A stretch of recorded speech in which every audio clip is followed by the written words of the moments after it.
WCLN 1170 Radio and Cable Channel 16 are pleased to present We Should Know, hosted by J.W. Simmons, an upbeat, informative look at people, places, and issues facing our community. This education-based analysis of issues will remain positive and informative as we consider closely what we should know.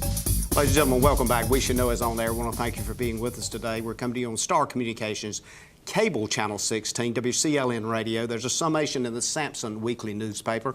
Also remind you, and many folks ask me this, yes, it's uploaded to YouTube, and about a week or so after the show airs, you can find it on YouTube, depending on where you are or what your taste is. You might want to pick it up in New York, San Diego, Chicago, wherever you may be, and see what's happening on right here in eastern North Carolina. Today we're talking about hurricanes. Particularly we're talking about something called Dorian, and we're also talking to two people that were literally kind of in the eye of the storm when it comes to Sampson County, the assistant county manager, Susan Holder, and the director of emergency management here, Ronald Bass. Guys, thank you for being with me and us today, and I want to first of all extend appreciation for you taking time to come today because I know you're extremely busy. Second of all, I want to thank you not only on behalf of me, but everyone else out there for the dedication and service you render to Sampson County. And you might want to also join me in thanking all those county employees that you've called up for service. Every single one of them, yes. We are greatly appreciative of the professionalism that our employees show during a crisis. Let's kind of start the discussion today. This is obviously not the first time we've gone through this, and I've been fortunate to kind of observe a lot of things over the years that goes on in emergency management and what the county does. Extremely organized effort. The big thing that I keep seeing with this particular hurricane is that it had a personality that was completely different. We saw what happened in the Bahamas, right on up the coast. Some of the predictabilities were there, but yet, just as of an AP report on Saturday indicated 400,000 people without power, folks, and this was folks in Canada. Yes. You know, so we're looking total death, fatalities at that time was 43. They're expecting it to be tremendously higher than that in the Bahamas. We were fortunate in the southeastern part of the United States, I think around 6 or 7. Give us your sense, and I'll start with you, Susan. When this thing goes into effect, kind of give folks an overall view from your position as Assistant County Manager, what goes into your mind and what has to come to play. I want to kind of give people a picture for what actually goes on. This is a huge amount of work in a short period of time. Mm-hmm. First of all, no storm is going to be the same. This wasn't a Matthew, it wasn't a Florence, it was a Dorian. And for us, that has certain implications, but the bottom line for us is, regardless of the size of the storm, preparations are the same. We start thinking a week or more out, obviously. We have to be. There are certain, you have to marshal your people resources. They have to be put on standby. They have to be reminded of their obligations under our workforce deployment plan. We have to start thinking about resources, notifying our partners. You know, that we depend on a number of agencies to partner with us in a storm. So early on, we are talking to school systems, we are talking to fire departments, we are talking to rescue squads. We are, in our early preparations, putting the shelties in place, beginning to make sure supplies are there, replenishing those things that might need to be replenished from previous storms. So, you know, a week or more out, we're beginning to think through that. Matter of fact, we're beginning to think through that in July, the onset of hurricane season. In public information, we are beginning to put together press releases that will be needed, graphics that will be needed for social media. We start long before the storm ever gets anywhere close to the United States. Do you see a sense that as we see these things, it's almost like a predictable regularity? We're going to have some kind of impact. And I think the thing that I noticed, and Ronald, I believe we talked about this a little bit, that folks all of a sudden started reflecting on Florence. There was this sense, okay, another hurricane's coming. Oh my God, we just got the house, you know, dried out and had to replace all this, and we're gonna have to go through it again. But then with all of these things you guys have been through, it's like each one has its own personality. Each one of them certainly has their own personality, and we began to watch this weeks ago. We've been preparing for it. One thing too, if I could add, talked about county employees. Mm-hmm. All of our county employees participated in this event, did a fantastic job. But as we begin to watch for it, it was certainly unpredictable because, it came through the Bahamas and then it was predicted to go to Florida. And as time went on, it had its own personality, and we knew we had to prepare for the worst and hope for the best, and that's what we did. But we began actually preparing for this a couple weeks ago, getting everything in place, and then we really kicked off on Sunday, September the 1st. We began having conference calls with State Emergency Management and the National Weather Service. We came in September the 2nd, Labor Day, and we began to get our resources together. We began still participating in conference calls and with the Weather Service and State Emergency Management, and beginning to get our resource requests submitted to the state. So it was unpredictable, and when you got one that's unpredictable, of course all of them are, it's difficult sometimes to plan because you're planning for the unknown in a sense. Susan, one of the things I think about when I think about Ronald, I think about fire departments, emergency medical, law enforcement, all of those emergency responders. But then when I look at your overview, we're talking county employees, volunteers coming in. We're literally talking hundreds of employees, as Ronald just pointed out, that is impacted 4 or 5 days before we even know what the track might be. Well, that's very true. We build on lessons learned. With Hurricane Florence, one of the two top things that we knew we needed to reconcile or improve upon were how to more effectively deploy our employees and how to communicate with those employees once we deployed them. Those were two of our major focus takeaway learning opportunities with Florence. So right after Florence, we developed a workforce deployment database. And because of that data, every single county employee has a disaster assignment. Now, for some people, it may be their regular type duties. In other words, law enforcement is going to provide law enforcement services, and say Public Works is going to do the things that Public Works would typically do. But beyond that, staffing the Emergency Operations Center, staffing our shelters, staffing our CRDP, which is our Central Receiving and Distribution Point, those employees could come from anywhere. Shelters could be manned by staff from the library, staff from Parks and Recreation, staff from Cooperative Extension, staff from Soil and Water Conservation. It just takes so many employees to do disaster response effectively.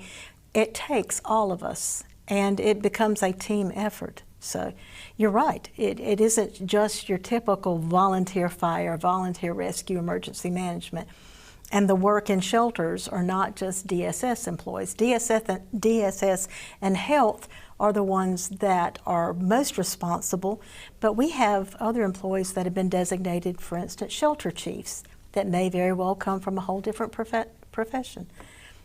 But it works, and it works because we have made a dedicated effort to provide an organizational structure to them. We all understand and follow. Ronald can talk much more fluently than I can on this, but we all follow the incident command structure.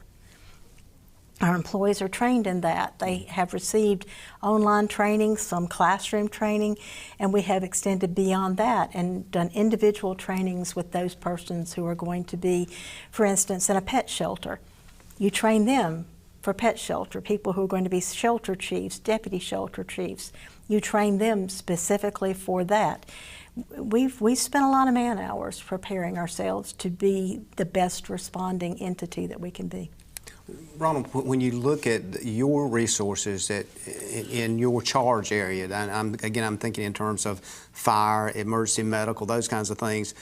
When you look at that, there's also the question that comes up, how quickly, as Susan just pointed out, their normal duties are there, but then all of a sudden this is added and it's really expanded to the point it's beyond their control. They can't get all those calls. That's correct. It does expand. It expands very, very quickly. You go from your normal daily activities to your emergency activities. It does expand very, very quickly.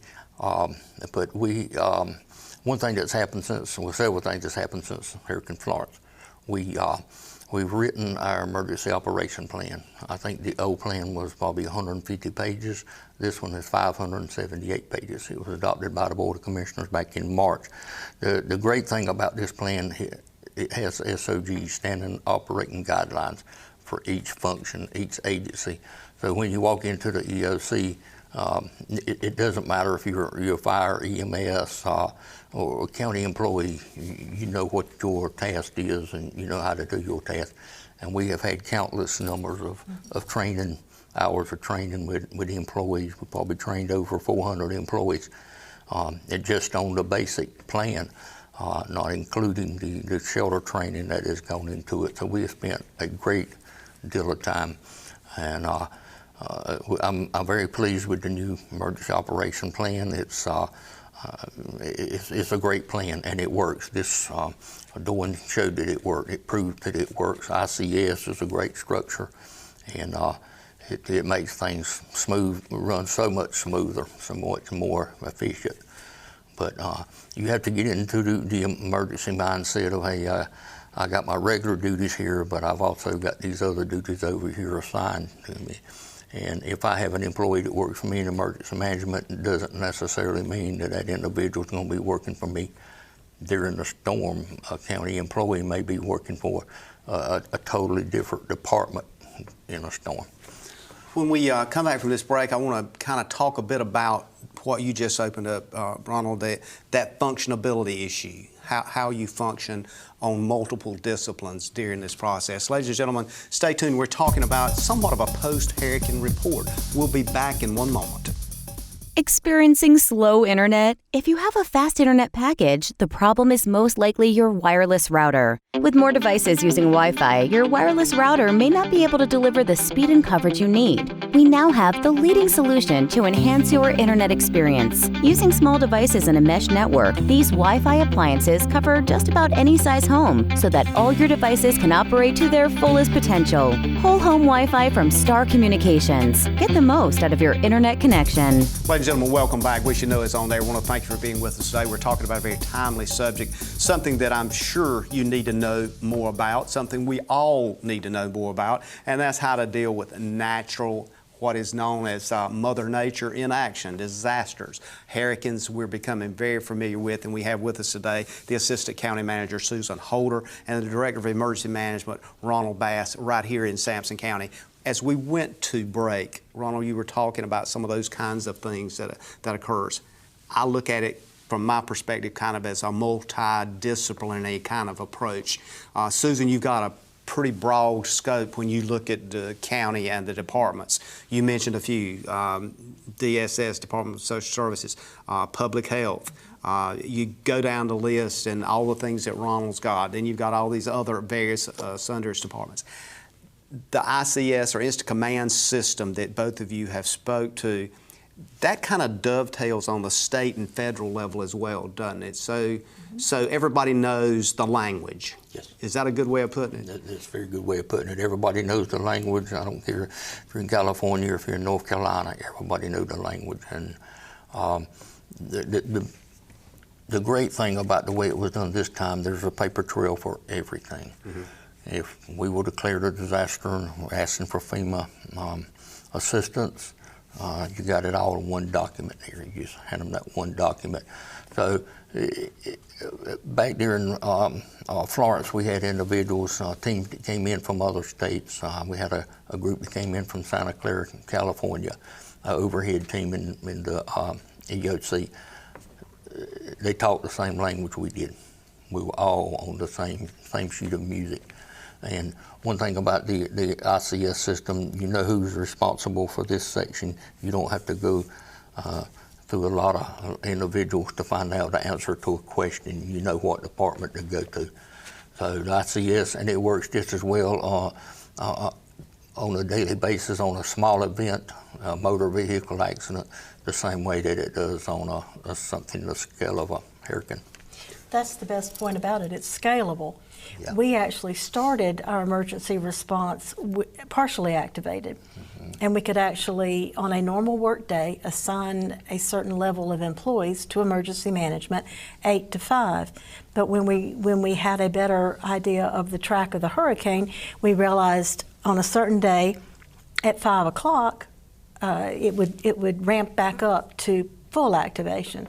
The best part about ICS for a non-emergency person is the fact that we can use it for anything. As you were saying, it's scalable. It can be for a forecasted event or a non-forecasted event.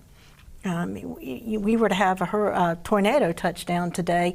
What we were doing works equally as well for that type of event. It could work if we were having a major happy event or something like a big tournament, maybe a ball tournament at the recreation center. We could have an ICS structure for that. It starts off with an incident command where you have an incident commander, not necessarily emergency management director, it could be another employee. And then you have, as Ronald was talking about, a planning section chief, an operations chief, a logistics chief. You have people, and then it scales down into branches. You have law enforcement branch, fire branch, EMS branch. So it's not duplicative. Is that, I guess, Ronald, that would be the best way. You're not falling over yourself. And you're creating, you have a situation unit that keeps track of all the wonderful information you have. The planning section amazed me during the storm.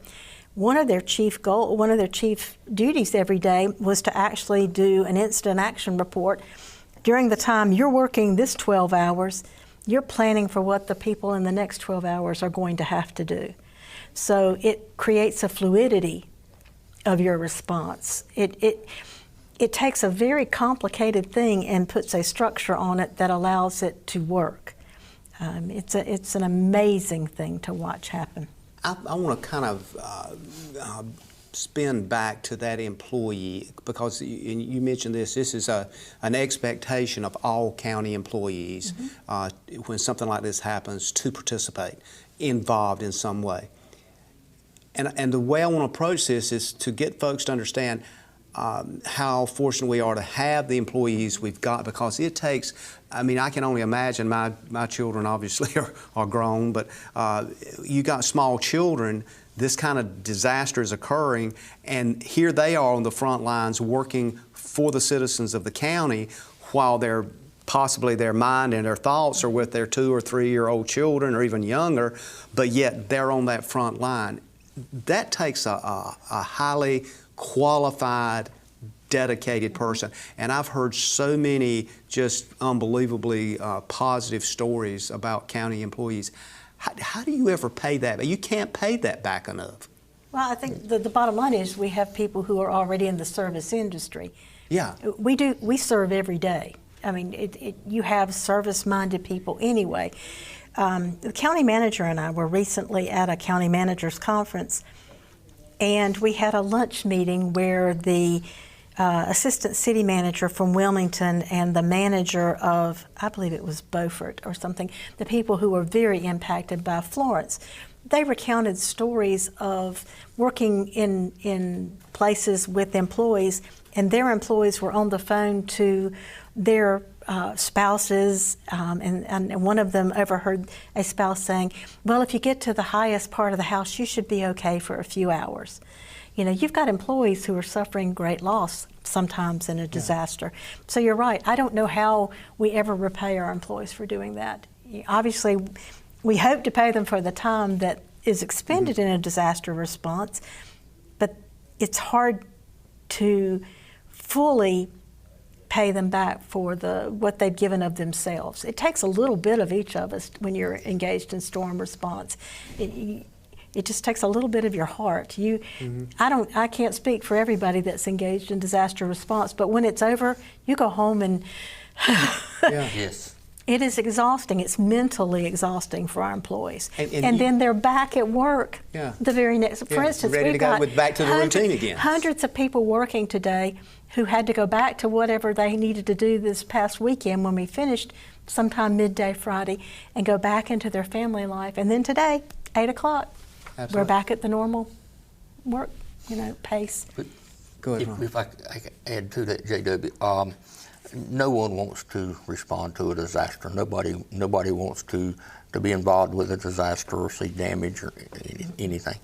But the attitude of the county employees and our responders, the first responders as well, was unreal Friday when we closed the Emergency Operations Center down. I think everybody left in a good mood, had done a great job, and I think it's the attitude of our employees, and they have a fantastic attitude.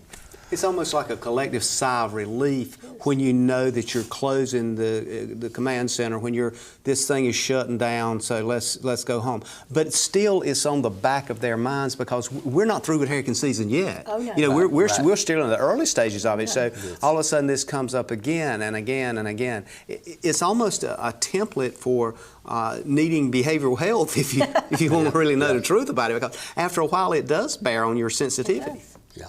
And as much as we didn't want to have to respond to Dorian, there is a silver lining in it, in that we got a chance with a storm that it was not as destructive as a Florence or a Matthew to practice our new plan. Yes. We had a chance to practice our new workforce deployment. And I have to think and hope that for our employees, it gave them a chance to practice some new skills and feel a little more comfortable when we are presented with that storm that's so much worse, and it is likely to happen even in this hurricane season. Absolutely.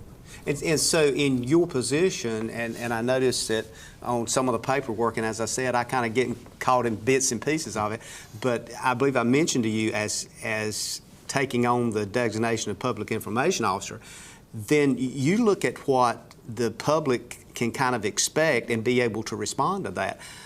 What do you need to say to the public today about expectations? Because sometimes there's unrealistic expectations in these events, and it has nothing to do with anything other than you're trying to look after their safety and their peace of mind and their capacity, because you've got lights out. And again, we talked about children. We've got all these kinds of things.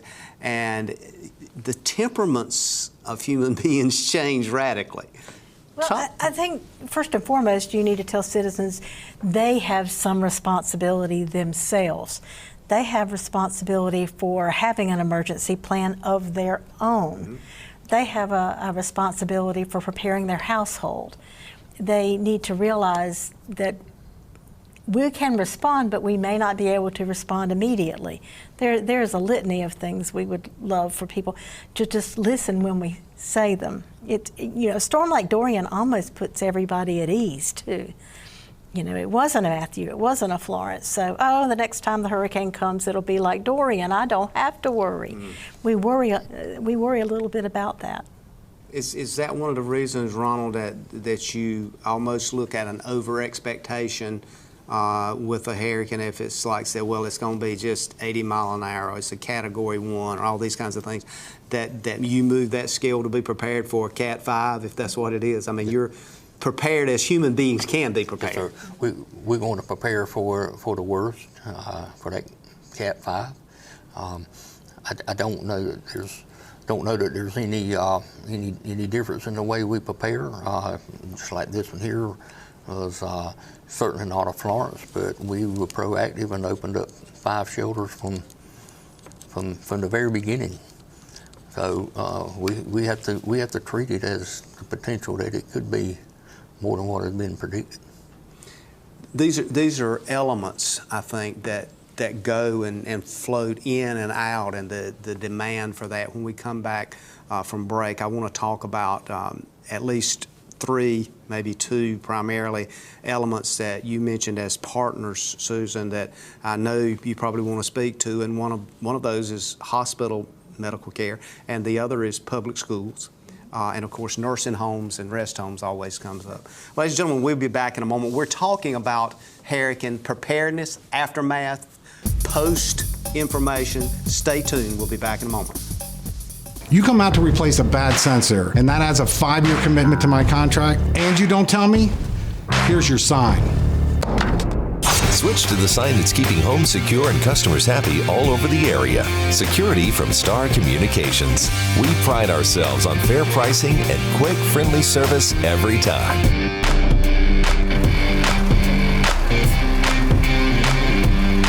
Somebody trying to break into this place? Security from Star Communications. Ladies and gentlemen, welcome back. We Should Know is on there. I want to remind you, continue to send us your email and constructive information or questions or suggestions for shows to weshouldknowedu@gmail.com. That's weshouldknowedu@gmail.com.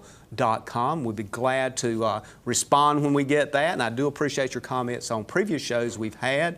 Keep in mind that each and every week on Tuesdays at 2:30, this show airs. It airs on Cable Channel 16, WCLN Radio, Summation and Sampson Weekly Newspaper, and it's uploaded to YouTube the following week or the week after the show airs. So any questions, comments, suggestions, or concerns, please let us know. I'm talking with the Assistant County Manager, Susan Holder, right here in Sampson County, and Ronald Bass, who is the Emergency Management Director. Guys, when we went to this break, we were talking about a lot of different issues, and one of the things that I wanted to kind of segue into is something, Susan, you alluded to, is that connectivity with partners in the county. And immediately, the things that come to mind to me is hospitals, schools, and of course our rest homes, nursing homes. These kinds of facilities, Ronald, I know that I've been in meetings in the past where we would be looking at folks actually changing the direction of I-40, of folks coming out of Wilmington, and being a location to actually help house folks here. We've even looked at one of our school facilities is turning it into a temporary rest home. And I remember going through all that back when I was with the college and so forth. Talk to us about that and what goes through your mind, and how is that connectivity? Either or both of you. I'd love to get both of you comment on that. Okay, we have our EOC has a great communication set up with hospital, nursing facilities. We send out weather briefings as we get them from the National Weather Service, so they're getting the same type of information that we do. One thing that was very interesting during this storm, it didn't really become a necessity, but we had in place where if an individual has a medical emergency, I'm not talking about a real major medical emergency, but they called a 911 center. We looked at the possibility of not EMDing, which is emergency medical dispatch, where the dispatcher or telecommunicator gives you information or instructions on the phone. We were afraid that we were going to get bombarded with calls, so we got approval from the medical director, Dr. Aquino, where we had the right to waive that. Basically, I don't mean we didn't ask no questions, but a lot of the questions that we asked, we could not do that for sake of time. But we have a hospital, they set up their EOC, they have Emergency Operations Center as well. They use the ICS, Incident Command structure. It's a little bit different. Healthcare ICS is a little bit different than your typical ICS structure, but they utilize the same structure. So, the key to it is communication between the hospital and the EOC, nursing homes and the EOC. Susan, what about you? What when you look at that and you start thinking about the schools, the hospitals, the nursing homes, all these other kinds of things that is part physically of the county, but may not be directly under the direct supervision of the county manager's office and those kinds of things. How do you segue? Is there barriers there? Are there things that you would like them to know more about as far as making it more fluent, as far as transferring of information and people? Is there a capacity? Is there a point that we've reached that we go, look, we've just out-capacitated our capability here. Folks are going to have to go to another location somewhere. Oh, I do think that could happen in a very impactful storm. Fortunately, this time, I think the state was prepared to do that should we have needed it. The state actually opened state shelters, one in Durham and maybe one in Raleigh. So particularly with special needs. We have such a limited capacity to deal with people with special needs. We do open a special needs shelter, but the number of nurses that we have readily at hand to put in a shelter can be somewhat limited. We are thankful and very fortunate that because we have school nurse contracts with both of the school systems, we can avail ourselves of the school nurses that are already under contract via those existing documents. But as far as barriers to our existing local agencies, those are negligible. For instance, we have an MOU. It's on our board's agenda tonight, just to be more formal about it. But we have a memorandum of understanding that says the schools allow us to use school facilities for shelters. Their food and nutrition services help us feed the people that are in shelters. And I don't know that we could have an effective disaster response if we didn't have them as partners. We can't speak enough, there are not enough volumes of praise for those folks. We have, again, excellent communication between the hospital and our Emergency Operations Center, communications with our school systems, both in advance, during, and afterwards. And that's something we can discuss later if you'd like, and that's what we do after a storm to make the next one better. During a storm, one of the things that makes this work is during a storm, there is a situation unit that prepares situation reports. In this particular storm, they went out at 11 a.m., 3 p.m., and 7 p.m. And then again at 3 a.m., 7 a.m., and 11 a.m. Throughout the night, everyone is singing from the same songbook. They know exactly what's going on.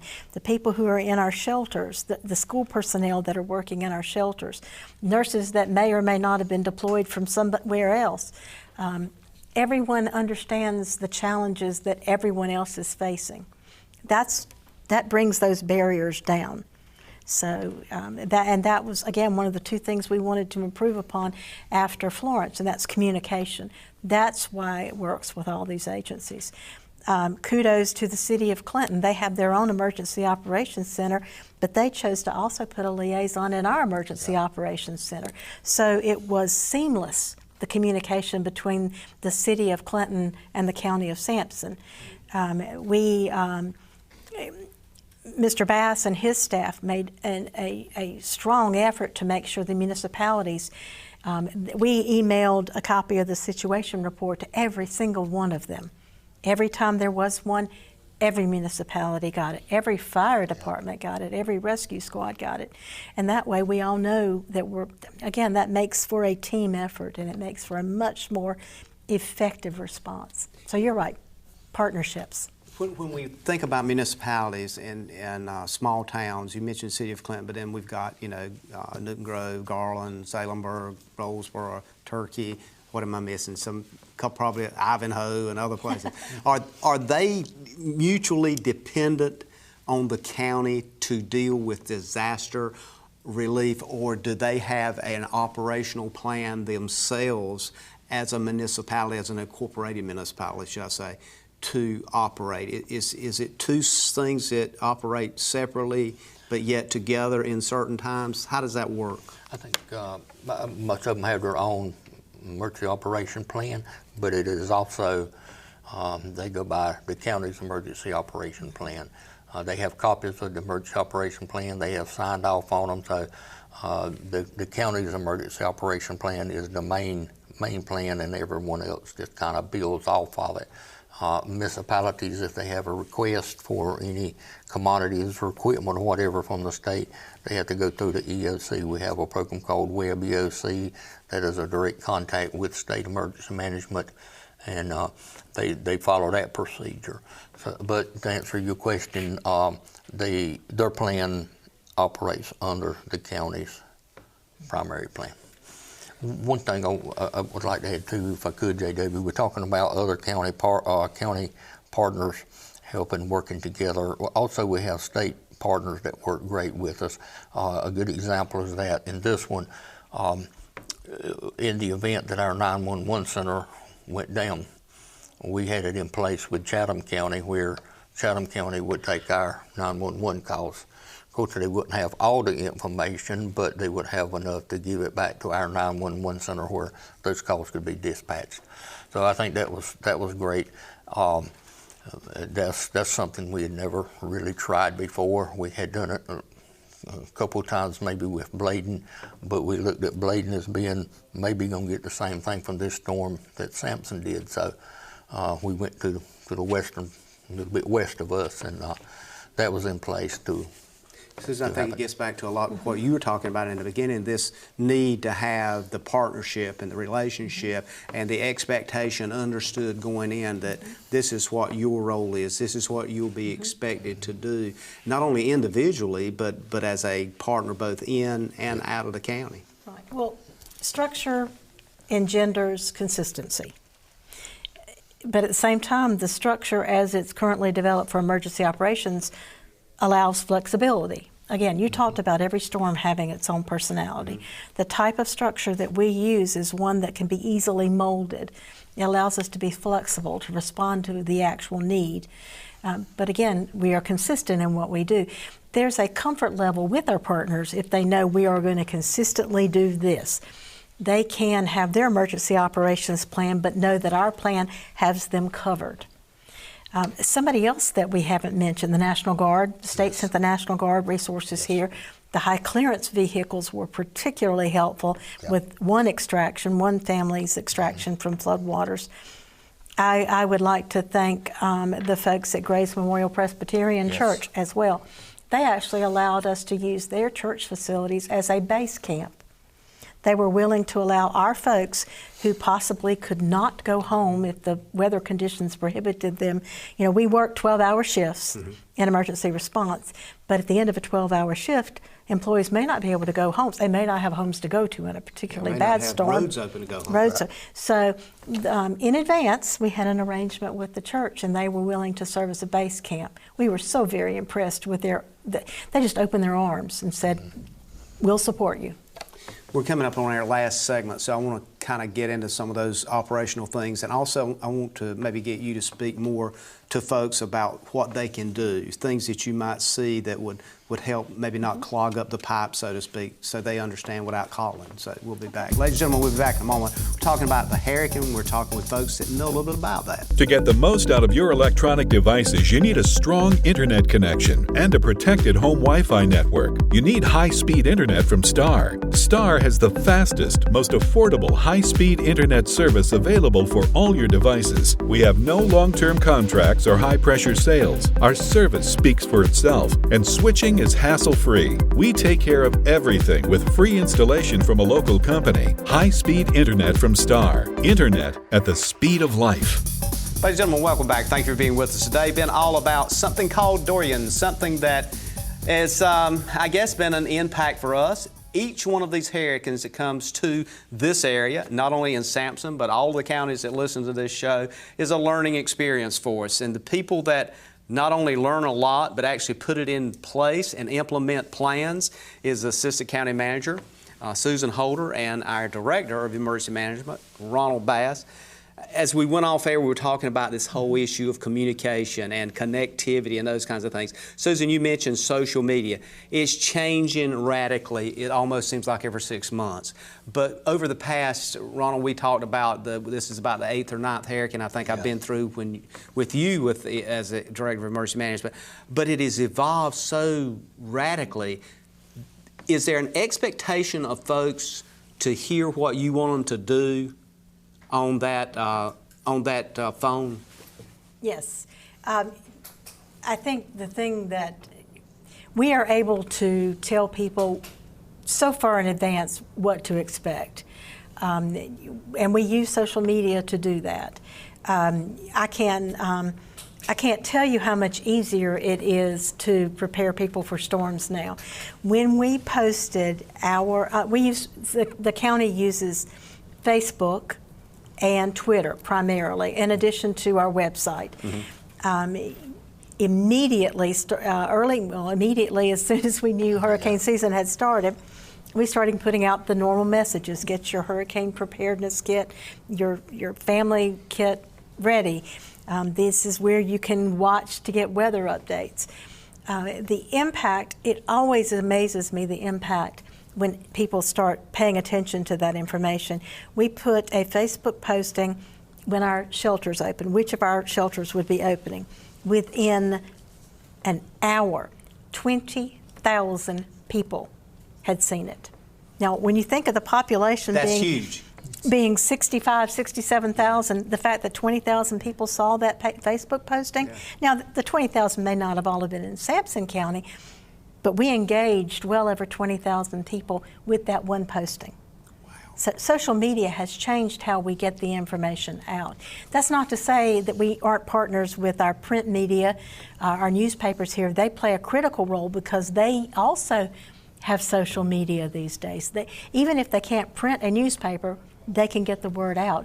And we are partners. We share what they find. They share what we find.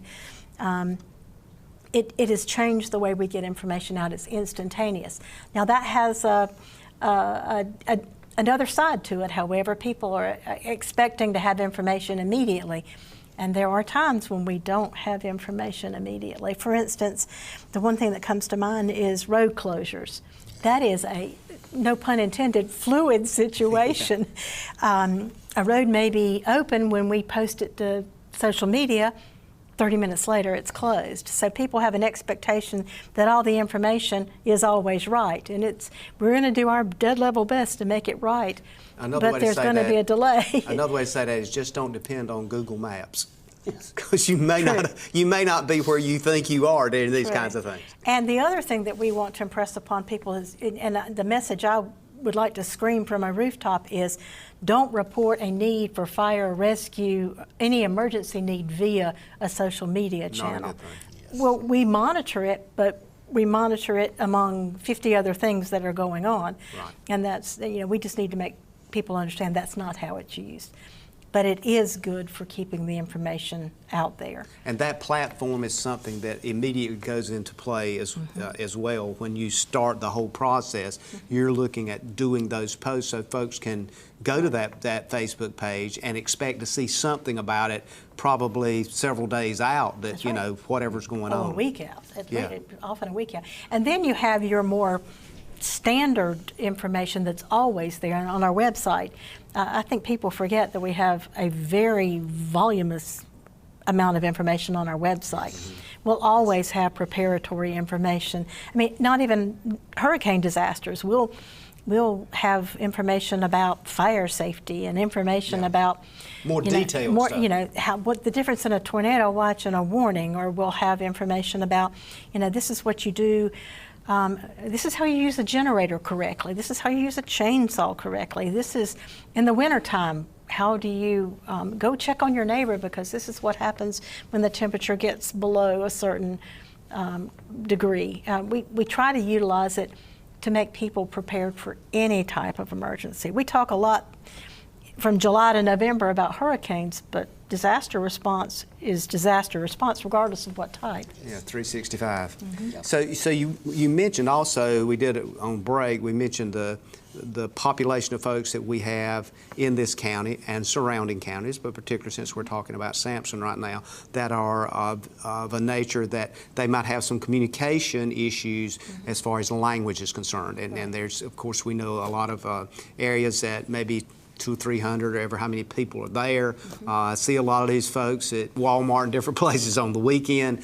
And I know they get those communication. Is there a special kind of connection or way that you reach to make sure those folks understand what's fixing to happen here?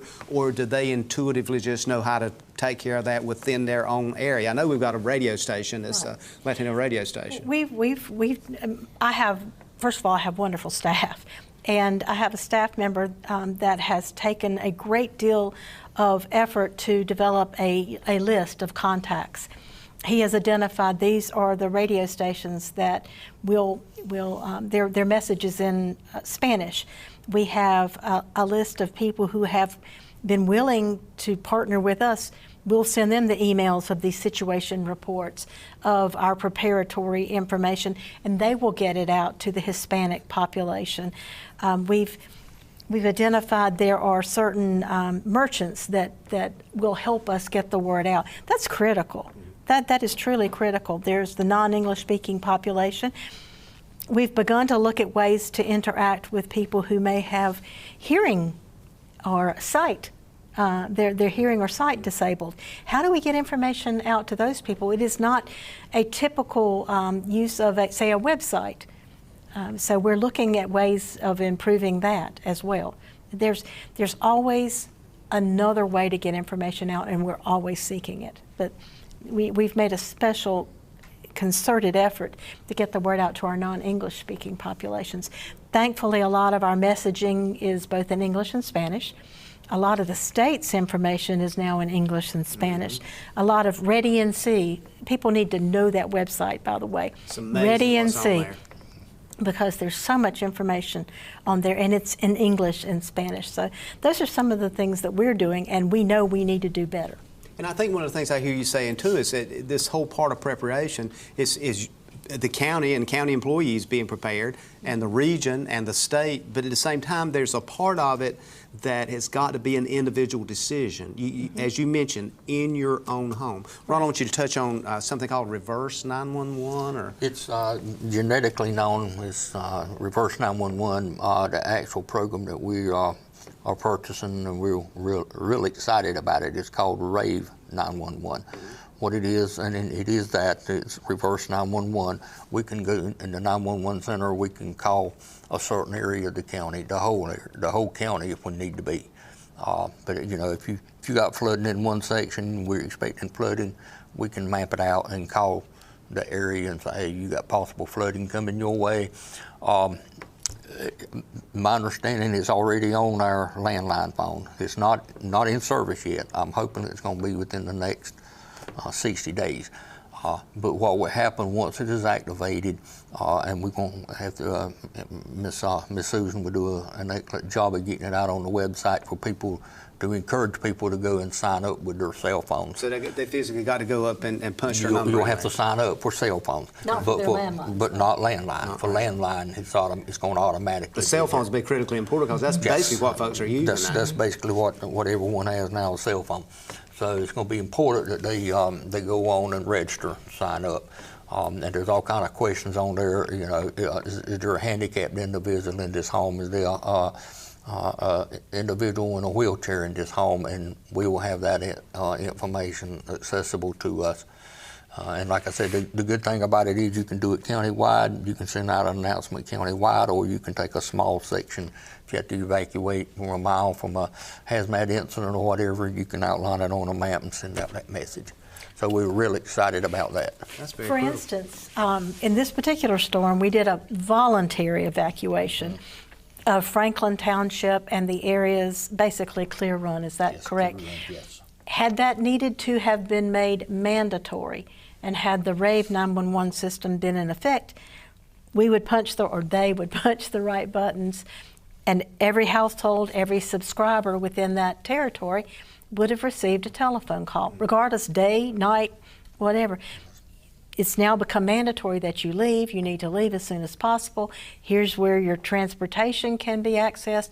That life-threatening emergency, we could get the information out so quickly that way. Critical alert issues. Critical alert issues. And we have the ability now, looking at the hydrology of the rivers and streams, to actually do some pretty close, predictable studies on when that's going to rise, to the point that you, like we've had in the past, you could not get people out. It was not physically capable without air or boat or something of that nature. So that's the reality, particularly in the southern part of the county for a lot of our folks. We're kind of coming to a close. I want to give each one of you about 20 seconds. Anything that we've missed, and I'll start with you, Susan. Again, there's just so many kudos that are due to so many people. But at the top of the list are our employees. Absolutely. We called them, they responded, they did a good job. Our partners, our school systems, the churches that helped us. There are just so many people that it makes you proud to be a Sampson County resident. Ronald? Back after we started working on the emergency operation plan after Florence, me and the county manager had a conversation one day, and I told him I felt like that the next event would be, even if we had not finished the emergency operation plan, that the next event would be at least 75% better than what Florence was. I think we've exceeded that, and I'm going to change it from 75 to 99%. I want to thank both of you for being with us today. Ladies and gentlemen, thank you for being with us today. We look forward to hearing from you. And as always, we look forward to seeing you again right here, and may God bless. Thank you for tuning in to this week's episode of We Should Know with host J.W. Simmons. If you have a question, comment, or suggestion regarding this or any episode, please send your emails to weshouldknowedu@gmail.com. And remember to tune in every Tuesday at 2:30 for another informative episode of We Should Know.